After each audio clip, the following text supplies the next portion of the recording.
Alya Mooro. Is that right? Alya Mooro. Oh, that's it. I knew I'd get it Don't right. overthink it. Alya Mooro. Mooro. All right, that's it. Welcome to the show. Thank you. Thanks for coming. Thank you for having me. Really appreciate it. Really appreciate it. Because, 7 years ago?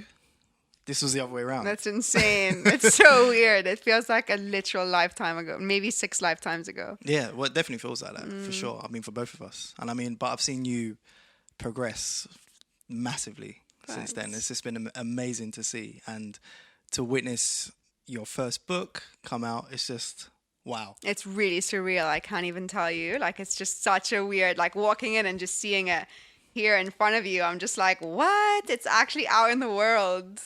It's amazing. It's bizarre. Yeah, what does that feel like? Really weird, honestly. Like, I don't know what I would do if I was to be out and I was to see someone reading it. I think I would just go up to them like, oh my God, I wrote that. My friend was on the bus the other day reading it, and someone came up to him and was like, oh my God, like my friend's friend wrote that book. Like, I have it at home and stuff. And I think it was like 7 a.m. So he didn't engage in conversation like, oh, she's my friend too. Yeah. But I can't imagine what I would do if I saw someone read it in public. It's mad. I walked past the bookshop on Saturday. I was going to get my haircut, and I did think that, like, what would you... You're walking past and you see your book in the window. Like, that must be nuts. Yeah, really bizarre. Because a lot of the times these, they exist in your head. Well, they do exist in your head way before you actually write them, and, as a writer, you probably had this moment built up in your head for years. Yeah, well, even the process of the book itself, like, it's been 2.5 years from, like, inception of the idea.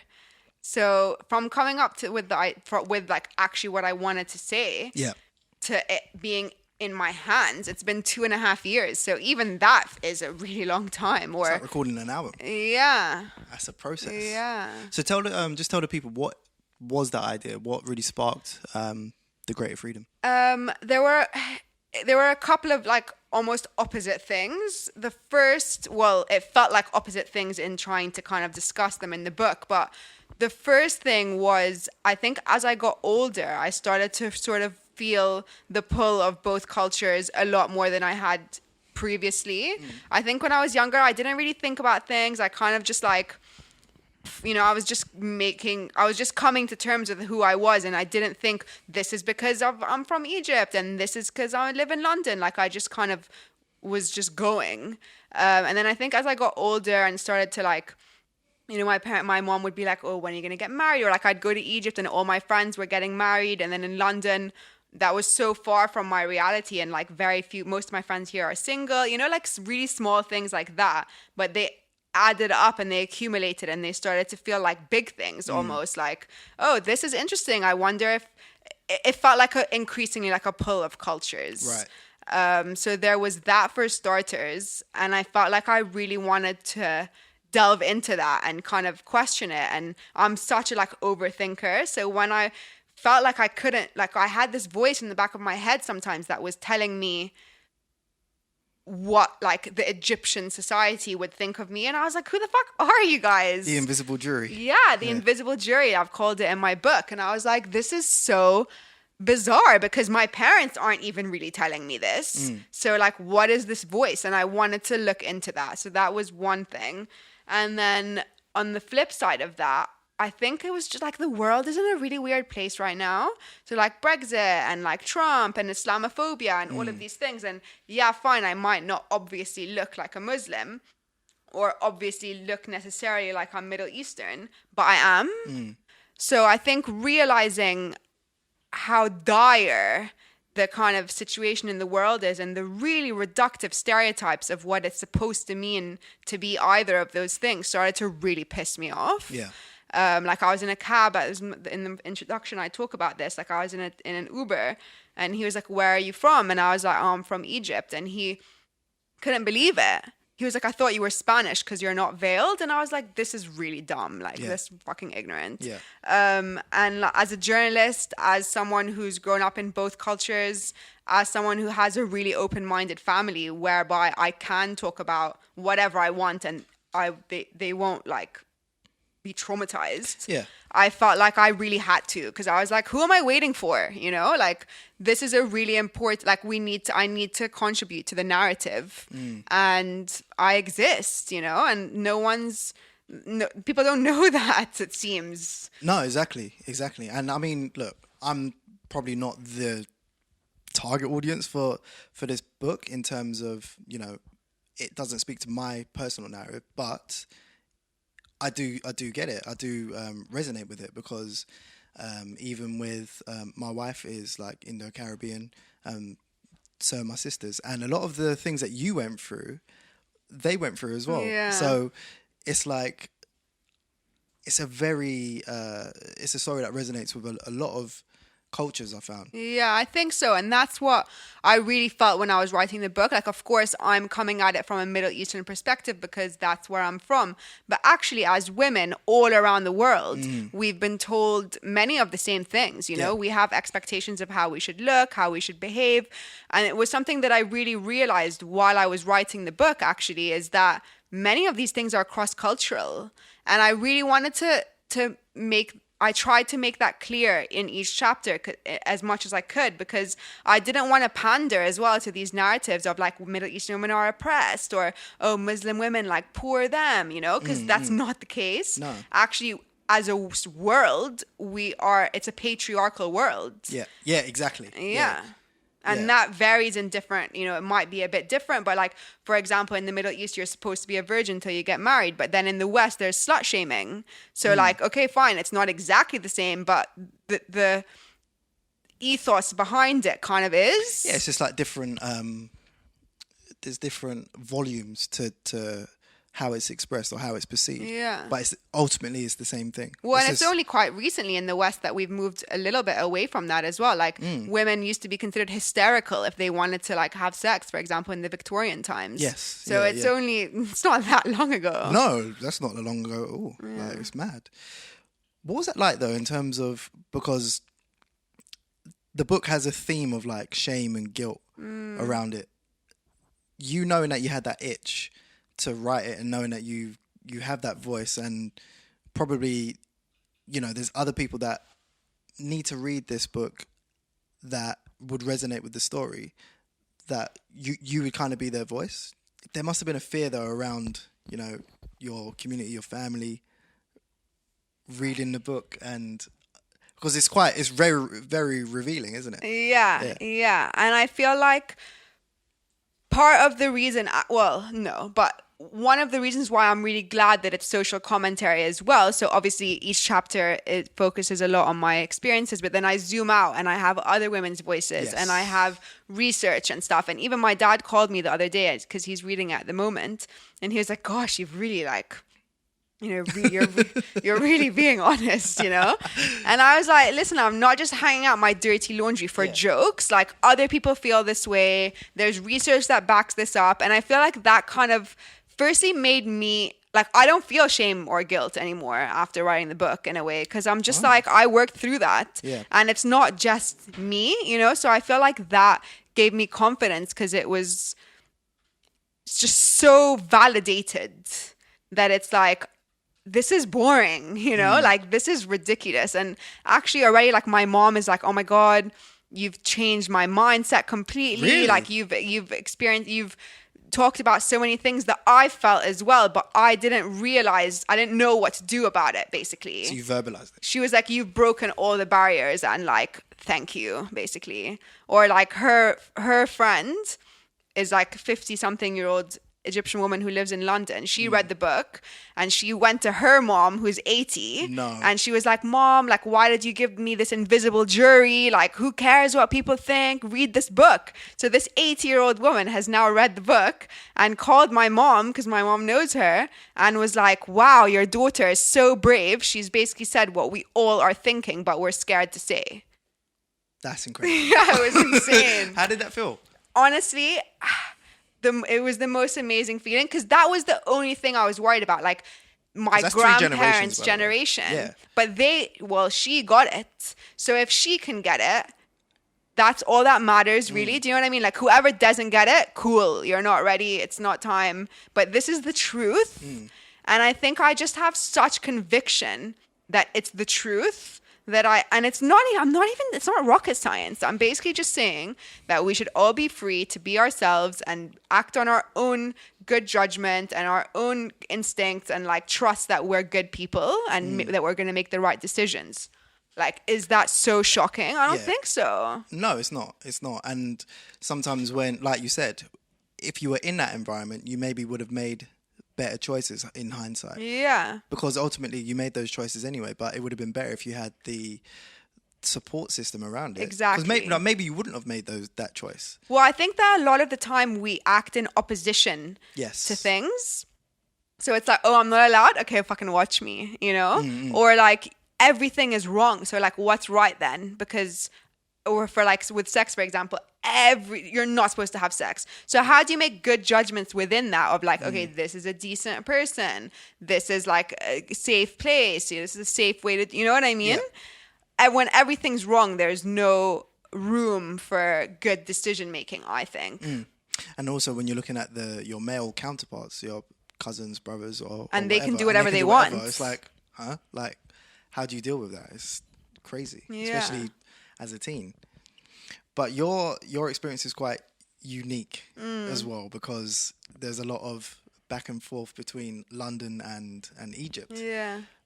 I mean, I know what it's, I've read, so I kind of know what it's like, but just tell me a bit about what that was like in terms of, I think especially as a teenager, that's very disrupting. Well, I was really pissed off, to say the least, when I was younger, and every time I moved, I wanted to like kill my parents, basically. Like, I was like, wow, you guys are really taking the piss. Yeah.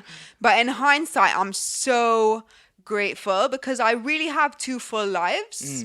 You know, I have a full group of friends in Egypt. Like, I have so many friends there. I feel really at home there. And that's amazing. Like, not everyone who's grown up somewhere other than where they're originally from can say that. Yeah, exactly. So I definitely think that, I'm so grateful. But at the time, it was really hard. Thank God for MSN Messenger, honestly, because that was like the only thing. I'd just be on there every day. Yeah, I picked up on that as well. I'm using MSN. I was going to ask you, do you think, because you mentioned in the book that using MSN and building your friendships that way, you could be a bit more measured. You could edit your words, things like that. Do you think that kind of started your love of writing?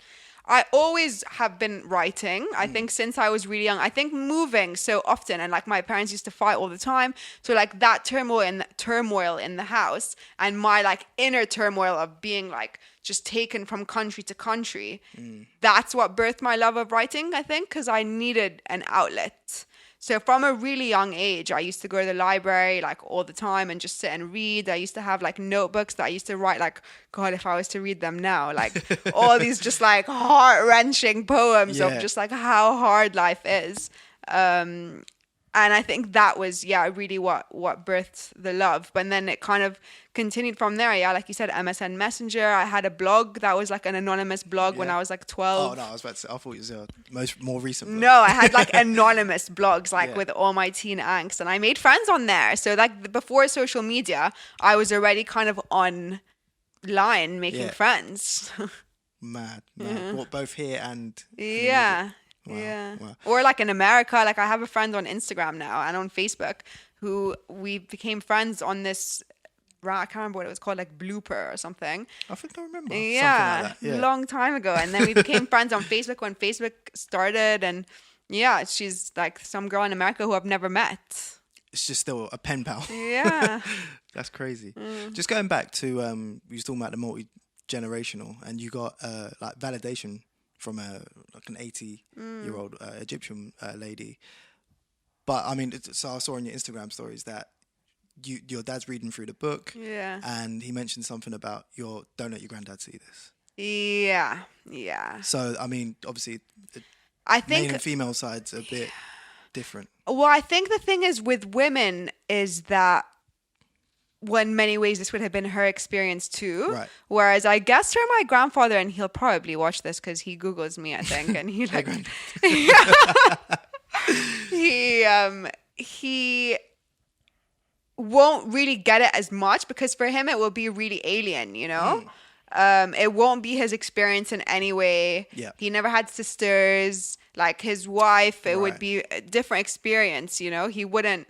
And he's a very overprotective, like he says for his age, like even when he was younger, he was already a dinosaur. That's his word.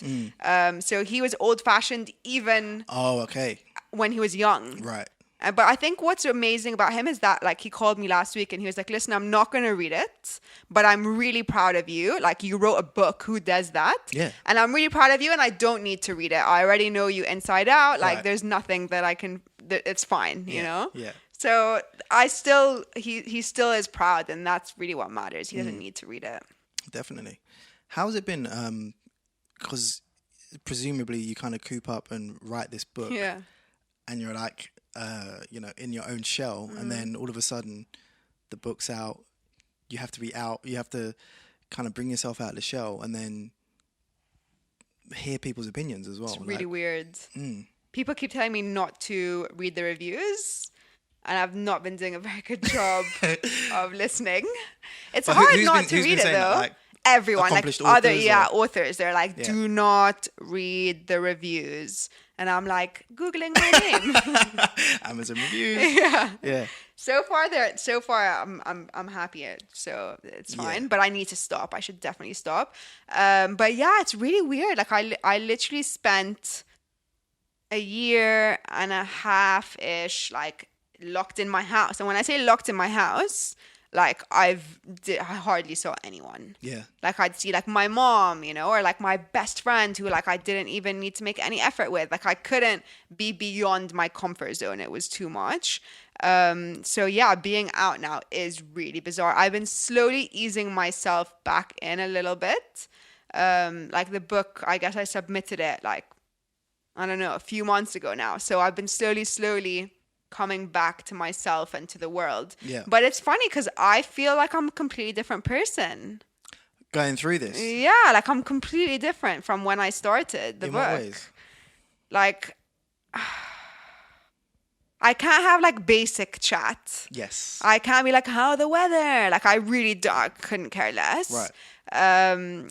And I'm a lot more comfortable in my skin for sure. And like what I want. If I don't want to go somewhere, I'm not going. If I don't like you, I'm not going to bother. Like, not to say I'm a dick, but I mean, I'm not going to like damage my own mental health. Yeah, for sure. For other people. Whereas I feel like I used to put myself in situations I might not have wanted to be in, or I'd be like, oh, this is like a cool place to be, let me go, or I'm really tired, no, but I have FOMO, like I can't miss this night out, you know. I'd push myself to do loads of things that now I'm like, whatever, like who cares, oh, it's another party, or oh yay, like doing it for the gram, like I really can't. Yeah, definitely not. And I used to I wanted to be in like the cool place. I always like wanted to have like nice photos to post on Instagram, and now I'm like, whatevs. Yeah. Well, your values change, innit? And Yeah. like you said, being like going through this 2.5 year process of literally like being comfortable in your skin, because it's a very revealing book. Yeah. You know, and you're kind of recounting from your childhood up until now. So even that process, for most people, you don't really do that. You don't really go back and think, oh, what are my major anchor points? Like, what really made me who I am? And what do I have to say to the world right now? And when you actually sit there and you ask yourself that, it's like, oh, wow, there's a lot of things here that either I don't want to remember, or I don't want to go through, or, you know, or there could be great things as well that you may have forgotten. But just that whole process, really, you're going back into your own skin. I think it really helps you make peace with a lot of things as well. You Like described it as catharsis. Yeah, it was very, very, very, oh my God, I can't even tell you how much. Like, so much. So much. Like, you just, even the people, like, there's someone called Satan in there who, you know, and like, I'm not even mad. Like, I don't even care anymore. You know, I don't think I even spoke about him that badly. It was just like, this is what happened, you know? And I feel like what was really interesting actually is as I finished writing the book, I turned 30. Right. And that was a really interesting, it just felt like the end of the end of all of that kind of turmoil. And not to say that I'm not going to have problems. Like, I'm sure things are going to happen and I'm going to still change. I'm definitely not the person I'm going to be forever. But it felt like a real end to like the teenage 20 kind of trying to figure things out. Like, I know who I am now. Yeah. And I like her. Like, she's cool. That's brilliant. That's really good. Yeah. We're talking about going back through your childhood, but I've actually got a question about that. So you described going into school and like being fresh off the boat and that being the first experience of people telling you you're brown. Yeah. What was that like? It's funny because it's never something that I thought about. It only came to me as I was writing the book. Yes. I never thought like, oh, it just wasn't a thing.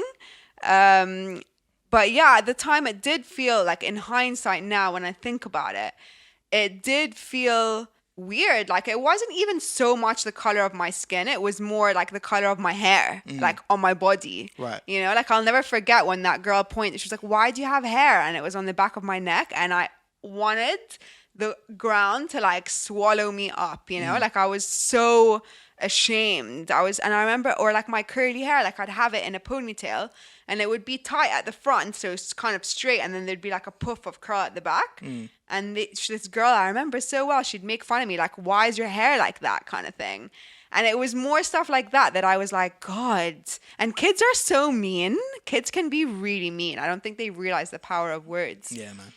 And that stuff sticks as well. It does. I still remember it. Yeah. I can remember where I was. Like, I was walking around the school. You know, like, I remember it so well. Yeah. Because you described other kids being your first mirror. Yeah. Yeah. And I think a lot of that's people often would the case. resonate with that.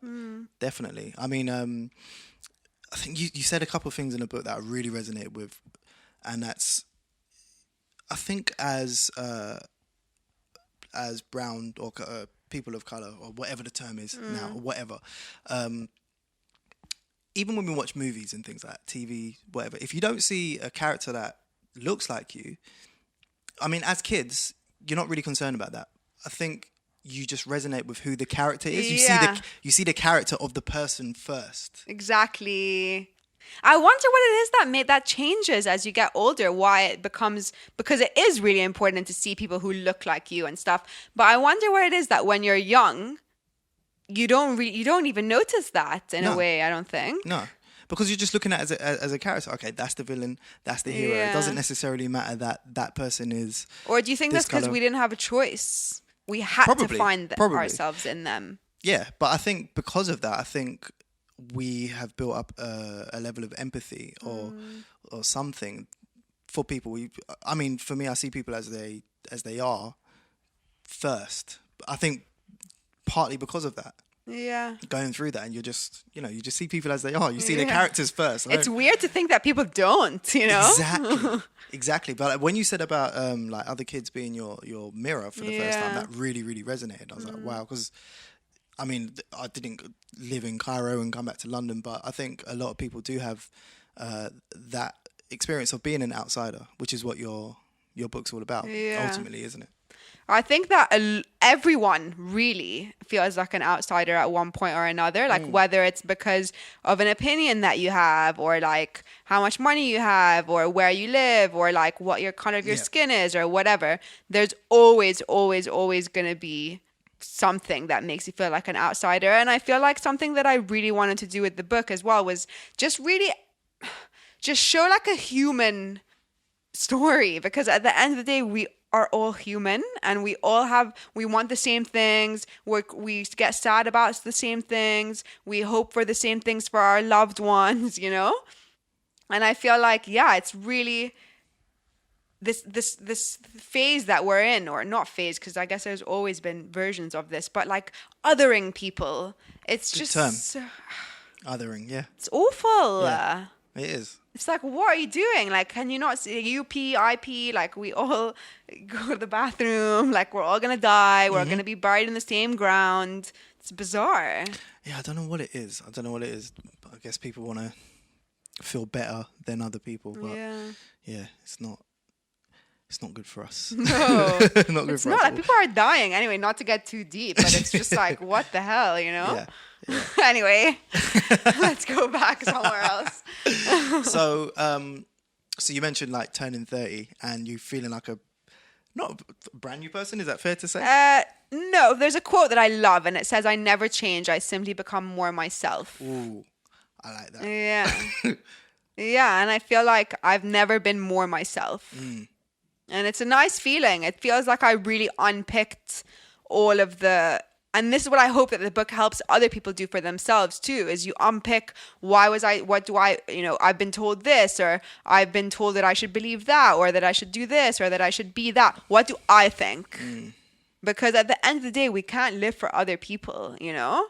You have to kind of make your own decisions. And again, trust that they're the right ones, or that you'll learn if not, and kind of just have faith in yourself, basically, and that you need to just be the best person that you can be. You can't be your cousin's, aunt's, son's, dog's, like, idea of who you should be. Yeah. Because you said, like, growing up, a lot of the comments were, oh, what would the neighbours think, or what would this aunt think, or why is that?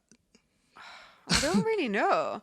I think that in a lot of cultures, like Arab culture, it is a very communal, you know, like I said in chapter 3, I talk about how like Arab friendships are so amazing, and you'll never die alone. Like if you're in a car crash, like the whole street will stop and like die with you, basically. And I feel like that's amazing. And the flip side of that is that they then feel like they are right to have an opinion on the rest of your life. Right. And I think that's what it is. It's like, I can go knock on anyone's door and they'll give me tea and they'll be so generous and so hospitable. But then they'll also judge me because they feel like we're all reflective of each other, I guess, or we're all, I don't know. It's the only thing that I can think, basically, is that we're in such a communal mindset, which is amazing. But then the flip side of that is that we're in a communal mindset. So they have the right to judge me. Right. So do you think it's more like, although you're not family necessarily, but it's like you'll bring shame upon this community? Yeah. Or maybe it's like, oh, I want to protect you from God's wrath. I don't know. That's just so like there's a mix of different beliefs and stuff like that as well. Wow. A lot of it is to do with honor and shame, and you know, this is like our family name, or this is, you know, don't bring shame on us, basically. So that really relates to the invisible jury. Yeah. I mean, you've been able to navigate that probably more so recently than growing up, but everyone has an invisible jury as well. Sure. How did you deal with that, or how do you deal with that? Because obviously it never goes away. No, it doesn't. It never goes away. And I don't know. Everyone has their own version of like the X Factor panel or the Britain's Got Talent panel. And it's just like these people. Oh my God, I'm so going to think of it like that. Seriously, that's how I think of it. Seriously. And I don't know why. But there's certain people that pop into your head. And as soon as you share something, and that's, I mean, predominantly it's going to be on social media nowadays, but with you, your book, or anything that you're writing or posting, or with a podcast or whatever, it's like the invisible jury is the first people you see in your head, and it's, why is that, and how do you deal with that? For people, I mean, you've got some takeaways around that, but I have a theory that people are really scared of themselves. So it's like, I might want to, like, say for example, you are smoking a cigarette. I don't know, it's the first thing I thought of. Say you're smoking a cigarette, and I want to smoke a cigarette, but I don't, but it's bad, you know, I'm scared of that. So I'm like, don't. And in policing you, I'm policing myself, because if you can do whatever you want, maybe I can do whatever I want. And what's that going to look like? Maybe I'm like gonna go nuts, and I'm not gonna be able to control myself, and it's all gonna just be nuts. So let us all police each other, basically, and make sure that we are on this like straight and narrow that I don't know who's invented, basically. That's my theory. I don't know if it's accurate or not. But how do you, I mean, even down to, I mean, you've got this experience of doing the book and coming out and having that almost like I don't give a shit. Like I am who I am. I'm happy with that. For people that haven't written a book, how would you suggest that they attain a little of that so they can just be more comfortable in their own skin? I think that that's a really difficult question, because some people can get in trouble for not caring, if you know what I mean. So I think there's that to consider as well, of like, okay, my parents are really chill, like I'm not going to get locked in my room or whatever, God forbid. So it's also kind of figuring that out of like how, and it's sad to say, I don't want to have to say that, but it's also like how, I think at the end of the day, we have to live as authentically to ourselves as we can. So like if there's limits on that in a certain way because you're going to really get in trouble, then it's sort of doing what you can within those limits. But I think, I hate saying that, but it's the truth. Yeah. But I think that in order to do that, we have to really think about what it is that we believe. And I think, okay, fine, it came out because I wrote the book, but I think you can do it without writing the book, is where you sort of really think about, okay, this is what I've been told. Do I believe that? Because if I do, cool, fine, go ahead, you know. But if I don't believe it, what can I do within my limits to live as authentically as I can to myself? It's very good. Very good. Let's talk about, there's a couple of chapters about sex and marriage and expectancy around that. And I was like alarmed to hear that there's like, there's like surgery. Yeah, you never heard about it before? No. Yeah. Like, that was bizarre to me. What, hymen reconstruction? Yeah. Yeah. But that's how, like, the invisible jury, and the judgment around that, it's just crazy. Well, you could get killed. It's called so-called honor killings. Yeah. So in reaction to that, yeah, some people are literally trying to re-sew themselves up. That's crazy. That's crazy. But it was almost like an invisible cage as well that women are living in. Yeah. And like you said, it's not just Middle Eastern women, but it's women in general. Yeah. There used to be chastity belts here. Yeah. Like, it's insane. It's insane.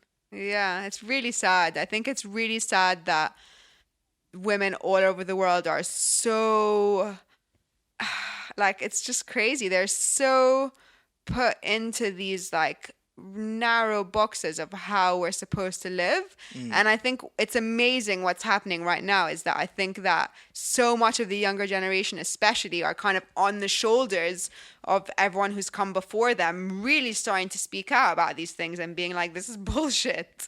You know, I'm not going to just shut up and take it. You know, even like with Me Too, all of these kind of things, it feels like we've really reached a turning point in a way where it's just not acceptable anymore.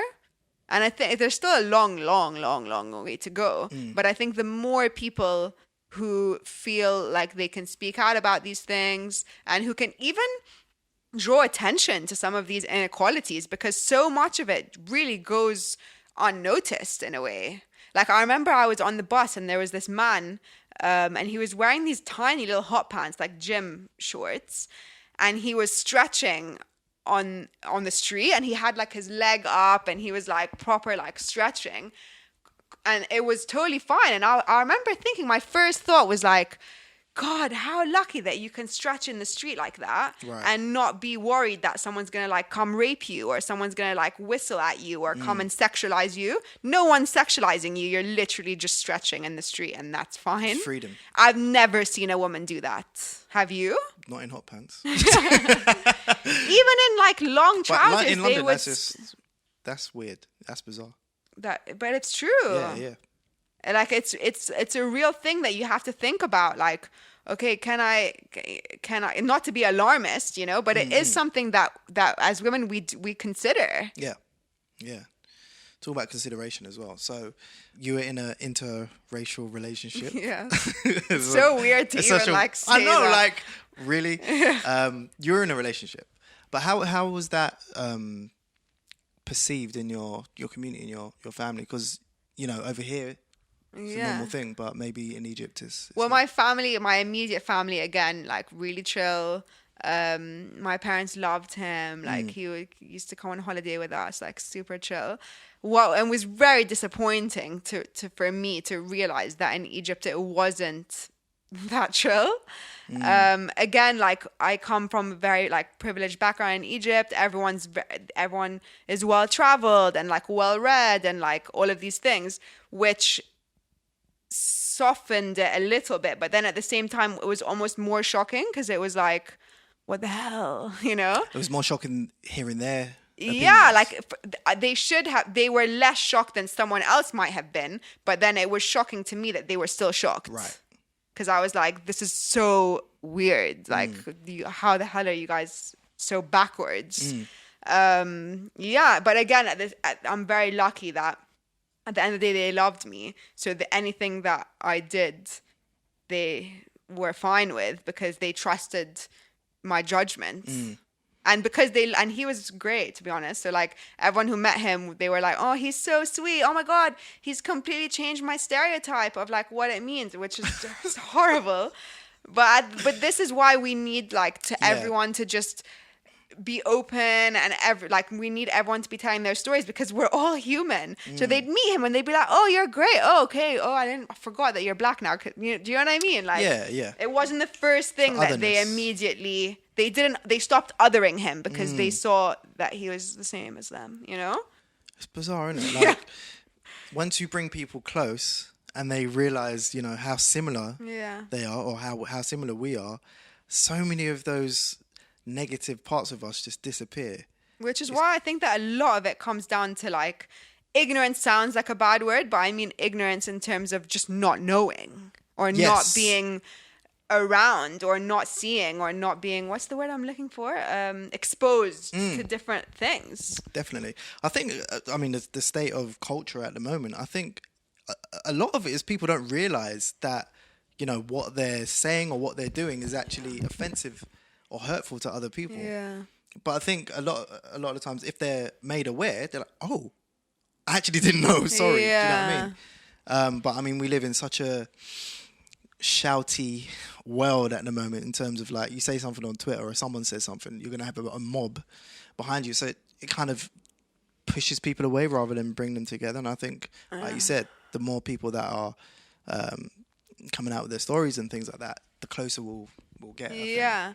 I'm in such two minds about it though, because half of me is like, oh, we need to, like, we really have this opportunity to move away from all the like old racist, sexist, like all these old, just hard, they should be old ideas. So we should really forge forward in that, and kind of if someone says something wrong, we should tell them that it's wrong because we need to get past this. And then the other half of me is like, okay, so we're in this turning point now where again we have the opportunity to enter this new world, and some people, you're not trying to be offensive, you know, you genuinely maybe don't know, or you're genuinely asking a question, or you genuinely haven't been exposed to, like, you might not know that that's wrong, basically. So should we just be like, fuck you and like cancel you, or should we kind of try and help increase understanding across the board, because no one's born knowing everything, and if we're trying to be better, is that enough? Shouldn't it be enough? I think people should help more. Yeah. Like, if someone's, obviously there's some people that are just trolls, innit? But if someone's generally asking a question, maybe that person needs help, you know. But nuance is not great on the internet. No. You just see text and people don't even like really, there's no human element really to it, so everyone's just shouting at each other. But I think people just need education, you know, and we're here to kind of educate each other. So exactly that. Let's just shift gears a bit and talk about the actual writing process. Okay. Because, you know, writing a book to people may sound like, all right, I'm going to start at the beginning, finish at the end, and that's it. But, you know, as a musician, as a songwriter, I know that it's not like that at all. It's really messy. Yeah, well, there's a lot of going back and editing, and there's a lot of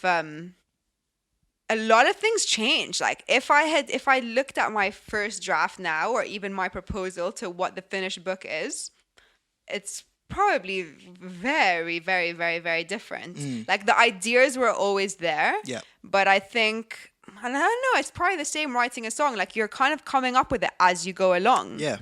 So like How you did you can know when it was change your finished? ideas. I had a deadline. That helps. I could still be editing it today, to be honest. Yeah. I think that's like done is better than perfect, you know? Because there's Definitely. no such thing as perfect. So you do have to just be like, okay, done, out in the world now. That's it. Do you have that feeling of, now it's done and it's literally out in the world, Yeah. that this is no longer yours? Yes. And I think it's important to do that, because otherwise you're too close to it. Like I've taken what I could out of it. I learned, I grew, I changed, I wrote it. And now someone can read it and be drawn to it one chapter. Someone else can read it and relate to something else entirely. And it almost belongs to the reader now and what they want to take out of it. Because in reading it, they're going to put their own experiences in. They're going to read it with their own viewpoints, with their own eyes, basically. So they're going to probably see things that I didn't even put in there, you know? Yeah, for sure. For sure. And also like your experience over the last 20, 30 years, people are still going to go through similar situations now. And obviously in different societies, there's going to be different levels of, how extreme that is, but it's still going to resonate with so many people. And the great thing about books is that they last forever. Yeah, gosh.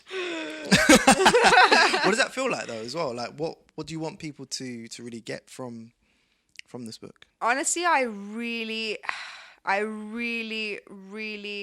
really want everyone to feel free to be themselves, to kind of really unpick like, okay, my family told me this, my culture told me this, my religion told me this.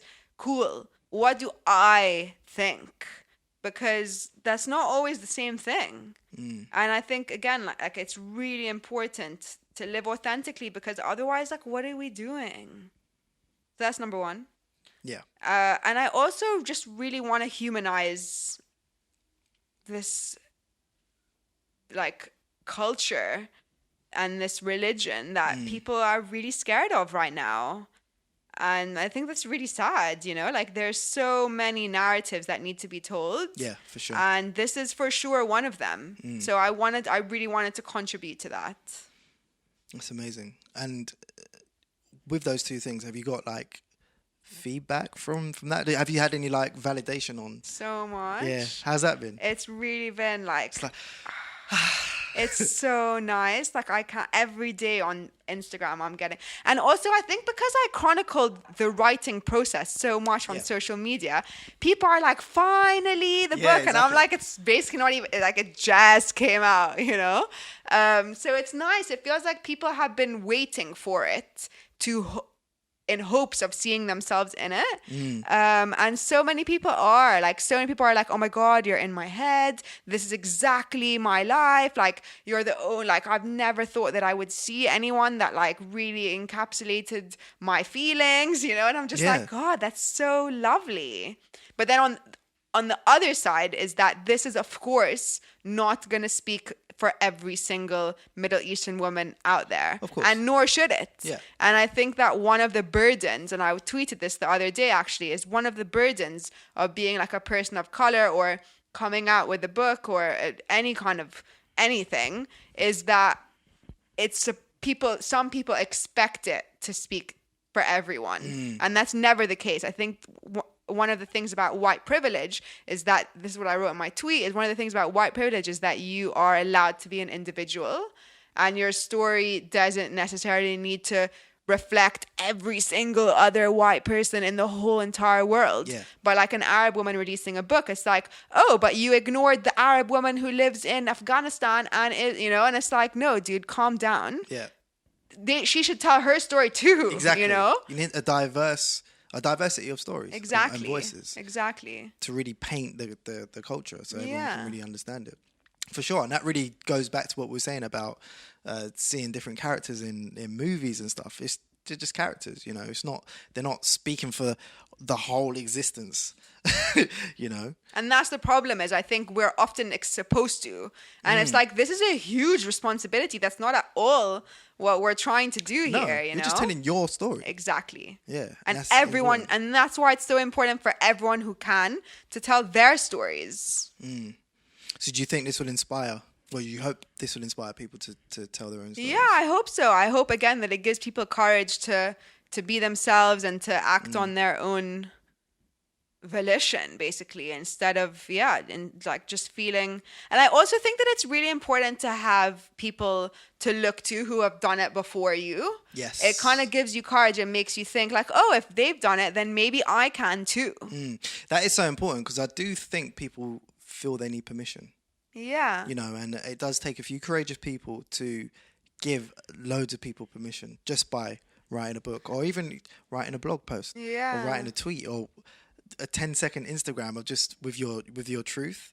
It is really scary doing it, but you just realize how your kind of like most vulnerable moments really, really, really resonate with people, because although we are, you know, we're unique beings, we do all go through the same things. Do you know what I mean? Even like your upbringing was completely different to mine, but I resonated with it so much because, like you said, everyone knows what it feels like to be othered. Yeah. And I think as well is that we all have imposter syndrome. So like just someone kind of doing it anyways makes you think like, oh, okay, well maybe I can just ignore my imposter syndrome for a bit, or maybe I can like mute it a little bit, you know, and kind of, we need to like persevere, because I really think that everyone has imposter syndrome. Everyone feels like an other. Everyone feels like weird and silly and vulnerable at times, you know, and it's almost just doing it anyways. It's not waiting to stop feeling like that. It's doing it anyway. For sure. It's almost like being in a club and no one's dancing. It just takes the first person to give everyone else permission. Yeah. But that first person still felt vulnerable. Exactly. Well, unless they were really drunk, but then maybe not. Exactly. Amazing. So you've done an audiobook as well. Yeah. What was that like, coming out of your shell in your house? You've been locked up, and all of a sudden now you're recording your book. I actually had to audition. Really? For your own book? Yeah, well, I imagine my voice was shit, or like he couldn't understand me, I guess, you know? Oh, wow. But I think I was the only person to audition. But I think it was just like to make sure, you know? Like, oh, okay, fine, we can understand what you're saying. Cool, done. Right, that makes sense. Before I had to do like a 5-minute little thing. Yeah. It was funny, actually. But you mentioned how different it was because you wrote the book in a certain tone. Yeah, you know, there's a lot of references. There's other people's voices you've used in there. What was that like actually recording it? I had a producer who was amazing, so he like really helped, because sometimes I'd be like, wait, should I put an accent on for this person? And he was like, no, just speak normally. But yeah, it was a very interesting experience, because obviously I'd written the book. I'd read it like I could probably recite pieces by heart. Like I've read it a million times. But reading it while being recorded and with someone like listening to me reading it and stuff felt like a really different experience, because you have to like emphasize some words, and it depends on the sentence, you know? So you're giving feeling to each sentence. So it reminded me what I had said. Right. Do you know what I mean? Like I was like, oh shit, I'm really saying some stuff. Wow, okay, I'm really saying some stuff. There is a power to actually saying things out loud. Yeah, there is, because you have to give it feeling. So in doing that, it kind of takes on a new life. Were there any parts where, because when you're sharing your own story and it's very revealing, were there any parts where you're like, oh my god, the sex chapter, I literally was like, shoot me now. Like, and there's like an old man like listening on the speaker, on the headphones, you know, and I was just like, but he was so cool, and he was like, I totally hear what you're saying, kind of thing. So it was like, oh, okay, cool, fine. Those chapters were the hardest to write. They're the hardest to speak about. They're the hardest to do the audiobook. But that again goes back to, that's the main thing where the shame comes from. Yeah. So I'm that's right. Yeah. So it's almost like, okay, cool, you're proving my point by the fact that I'm still kind of a bit awkward about this. So fuck this. I'm not going to be awkward, because who are you? The Right. stupid invisible jury of X Factor Yeah, people exactly. or whatever, X you Factor know? judges. Yeah. Yeah, that is a really good point. I love that. What's it been like as well, coming from, I'm just going to go back to the writing a book, such a like solo process. You're not really socializing and stuff. And No. then now you're doing this, you're talking about it out loud. You're going to do 100 more different press things. You have your launch party coming up soon as well. Yes, I'm so excited. What's going through your mind as well? I'm really tired. And I haven't even really started. Like, this is early days of the promo. It feels really nice, honestly, like hearing you like reference things, you know, I'm like, oh my God. It feels really nice to have gone from such a solo endeavor to now be able to talk about it with people. Is really just like unreal. I think what I'm really trying to be kind to myself. Yes. And just like not, you know, like on this last weekend, I didn't go out at all. I literally was like, I'm going to sit at home and like watch Top Boy and just like chill the fuck out.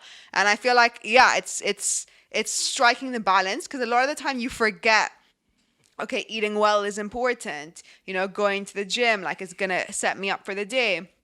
When you're busy, you can forget to make time to do those things, even though doing them will make you feel less busy, less stressed, and like do the things better. It's counterintuitive. Exactly.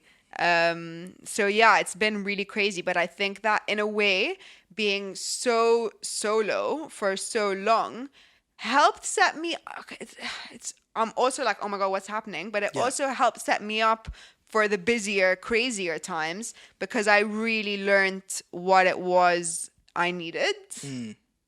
Like, I have like a gratitude diary I write in every morning and every night, you know, like small things like that, which kind of keep me rooted. And that I had all the time in the world when I was at home to kind of just make these routines for myself has been really good in a way, because I'm trying to keep carrying them on. That's good. That is really good. So you're going to have a very, very busy few months? Yeah, I hope so. I hope busy is a good sign. So I hope so, yeah. That's really good. That's really good. Do you expect to be writing again soon? People have started asking me, like, are you working on the next book? And I'm like, can you just leave me to just chill for like 5 minutes? Exactly. I do have a few ideas of things that I want to do. I have a idea for a book. I won't go into it's like really early days. Like, I have a few things that I want to do, and they're all in the hopes of, again, just telling more of the stories that need to be told. That's like I feel like that's my calling. That's your mission. I know it sounds really cheesy, but I'm like, that's what I have to do is just keep telling stories that are not in the mainstream. Yeah, it's needed. It's definitely needed. I mean, even if it's giving permission for more people to tell their stories, you know, it's completely needed. Do you see these stories being told visually as well? Maybe that would be good. Yeah, it's definitely needed. Yeah, it's definitely needed, because it definitely captures. It's a whole other skill though. I'm like dabbling, but I'm like, whoa. Wow. Good. If you could go back and speak to Alya first day, going back to when you went to Cairo for a year, what would you tell her, knowing what you know now? I would say don't give a fuck what anyone thinks, but then at the same time, I really think that like all the things that happen or that we feel or that we do, or I wouldn't want to change anything, because everything, all the mistakes and the good things and all the stuff made me who I am today. I don't think the book would have existed had I been any different. And I think that, everything happens the way it should. For sure it does. And you've got a very unique viewpoint on it. Like I said, going back and forth and having a life here, having a life in Egypt, being in, because you came from Geneva first, right? Yeah, I lived, but I feel like that almost doesn't count. Like I was so young. Yeah. But I lived there for 3 years. Yeah. So it's almost like, I mean, from my perspective, it's like you're a bit of a beacon in terms of you can speak to an experience here, but you can also speak to an experience there, like you said. with your friends back there, and like with your ex-boyfriend, and because they loved you so much, you were able to peel back some layers from them. So just keep on doing what you're doing, man, because Thanks. I think it is your calling in terms of telling that story and telling your own story and giving people permission. Like it's even helped me in terms of, like you said, you know, just being comfortable in your own skin and speaking your truth. You know, I think it's going to be amazing. So Thank you. Congrats. Thank you very much. Congratulations. Where can people find you online? Yeah. If you want them to. Yeah, you can follow me. I'm on Instagram and Twitter at Alya Mooro, ALYAMOORO. And you can order my book on Amazon worldwide. Worldwide. Yeah. Same day shipping. Amazon. Yes. Better than Royal Mail, right? What? Better than Royal Mail. Yeah, I think they are, to be honest, but maybe we shouldn't say that. They're gonna clamp us down. Yeah. Thank you so much for this. Thank you. It's been brilliant. Thank you so much for having me.